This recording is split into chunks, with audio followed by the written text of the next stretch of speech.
इच्छा अनंत, आशा अनंत, क्षमता अनंत, श्रद्धा अनंत, फिर क्यों मन पगले सा पंछी बैठा देखे सीमा अनंत।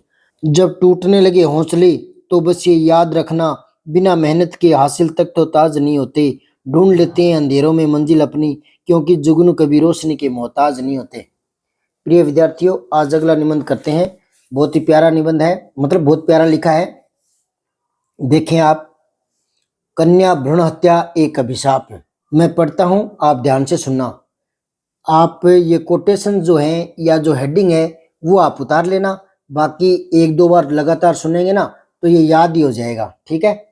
तो देखें, कातिल कहें, खूनी कहें या कहें हत्यारा, तुम ही कहो कौन सा नाम है तुम्हें प्यारा। मुट्ठी में ले लिए सारे कायदे कानून, भ्रूण हत्या का कैसा चढ़ा तुम पर जुनून। प्रस्तावना। हमारी भारतीय संस्कृति आरंभ से ही गौरवशाली रही है। भारतीयों के सामने तो इस तथ्य के संबंध में प्रमाण देना सूरज को दीपक दिखाने के समान होगा।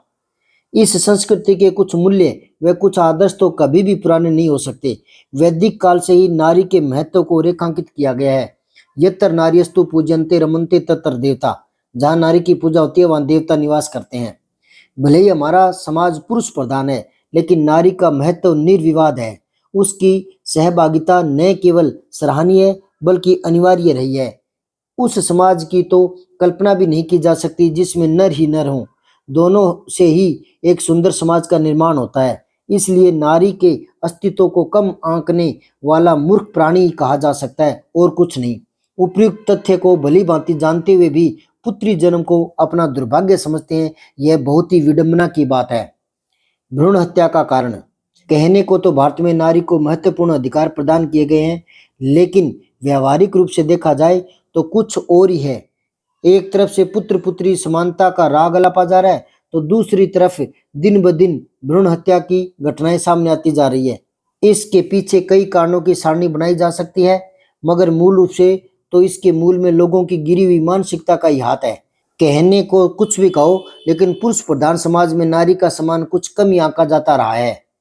वैसे भी स्त्री को पराया धन की संज्ञा दे दी गई है।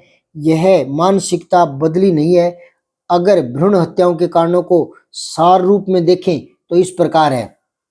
लड़की को पराया धन मानने की गलत धारणा, लड़की जन्म को अपना दुर्भाग्य मानने की लोगों की गिरी हुई मानसिकता, विवाह उपरांत लड़की को दहेज के लिए प्रताड़ित किए जाने की विडंबना, आधुनिक वैज्ञानिक तकनीकों का प्रचलन, समाज में मृत्यु के बाद पुत्र से ही नाम चलता है ऐसी बेबुनियादी सोच, शादी के समय वर पक्ष की बजाय वधु पक्ष को ही नीचा समझने की सोच, आर्थिक तंगी के कारण दहेज की मांग पूरी न कर पाने का डर, आदि आदि कारण कन्या भ्रूण हत्या के संबंध में गिनाए जा सकते हैं। सामाजिक पृष्ठभूमि। सामाजिक पृष्ठभूमि में हम उपयुक्त कारणों पर ही विचार करना चाहेंगे। पुत्री को पराया धन मानकर लोग उसकी परवरिश पर अधिक खर्च नहीं करते, ना ही अधिक ध्यान देते हैं। लोग सोचते हैं कि पुत्र ही बुढ़ापे का सहारा होता है, उसी से नाम चलता है। दूसरा कारण यह है कि शादी के बाद भी माँ बाप को पुत्री से संबंधित चिंताएं ही सताती रहती है, क्योंकि पुत्र तो उनके पास होता है, तथा पुत्री के दूर रहने पर बाप को यह आशंका रहती है कि उसके साथ ससुराल में बुरा व्यवहार होता होगा। वर पक्ष की मांगें पूरी ना की गई तो वह आत्मजा को यानी बेटी को प्रताड़ित करते रहेंगे। जैसे जैसे लड़की बड़ी होती जाती है, उसकी शादी की चिंता माँ बाप को सताती रहती है। आरंभ से ही वे पैसे की बचत करना शुरू करने लग जाते हैं। स्वयं भले ही ढंग से जीवन न जिसके, परंतु अब उसकी लड़की की शादी के लिए एक मोटी रकम इकट्ठी करनी ही होती है। इस सारी समस्याओं का एक ही हल वे ढूंढ लेते हैं कि काश यह पैदा ही न होती, इसे पैदा ही न होने दें।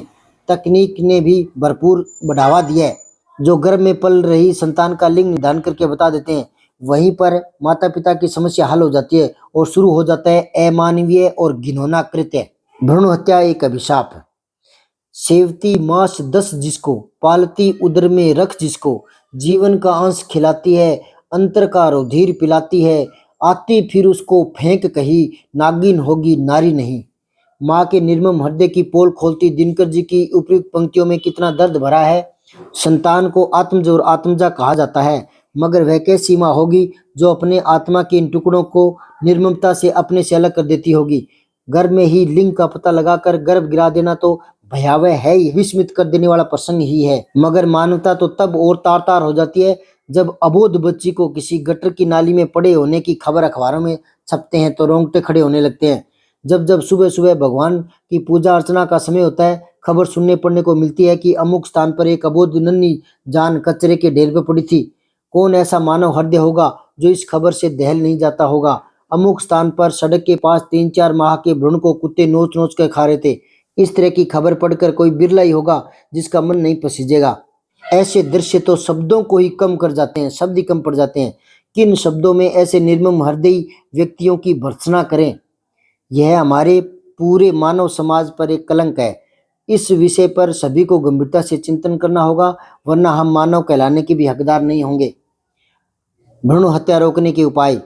चूंकि भ्रूण हत्या जैसा घृणित कार्य लोगों की निकृष्ट सोच और निकृष्ट मानसिकता का परिणाम है, अतः सर्वप्रथम लोगों की सोच को बदलना ही एक विकल्प के रूप में होना चाहिए। आज के वैज्ञानिक युग में लड़के लड़कियों में भेद करना एक मूर्खता भरी सोच है।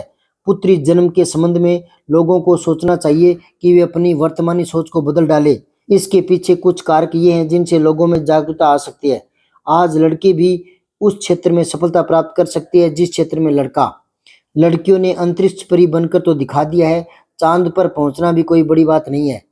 देश के सर्वसम्मानित और सर्वोच्च पद पर औरतों ने आसीन होकर इतिहास रचा है। पुत्र पास रहता है, पुत्री पराया धन होती है, यह धारणा भी बेमानी लगती है। आज पुत्र एक है तो भी उसे नौकरी हेतु बाहर जाना ही होता है। वैसे भी पुत्र पराश्रित होता है तभी तक माँ बाप के पास रहता है, बाद में उसके क्षेत्र का दायरा बढ़ जाता है। शादी के बाद तो वह माँ बाप की बजाय अपने बीवी बच्चों के ज़्यादा नज़दीक रहना चाहता है। अब बात रही पुत्र से नाम चलने की, तो पुत्र से नाम चलने की जितनी आशा होती है उससे कहीं ज़्यादा नाम डूबने का भी डर होता है। आज लड़कियां हर क्षेत्र में उपलब्धियां हासिल कर पिता का नाम रोशन कर रही है, और नाम तो सद्कर्मों से चलता है। तुलसी अपने पुत्र के कारण अमर नहीं हुए थे।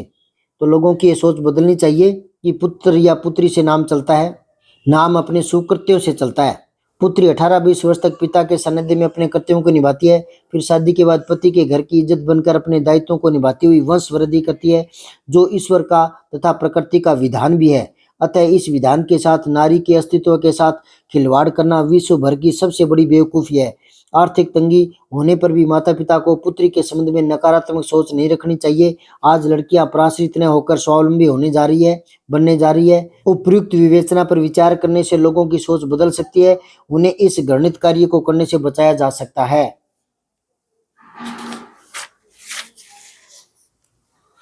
कितनी प्यारी होती हैं बेटियां, बाबुल की रानी होती है बेटियां। ये हम नहीं कहते, ये तो खुदा कहता है कि जब मैं बहुत खुश होता हूँ तो जन्म लेती है बेटियां। वैधानिक उपाय। भ्रूण हत्या को रोकने के लिए वैधानिक उपाय भी किए जाने चाहिए।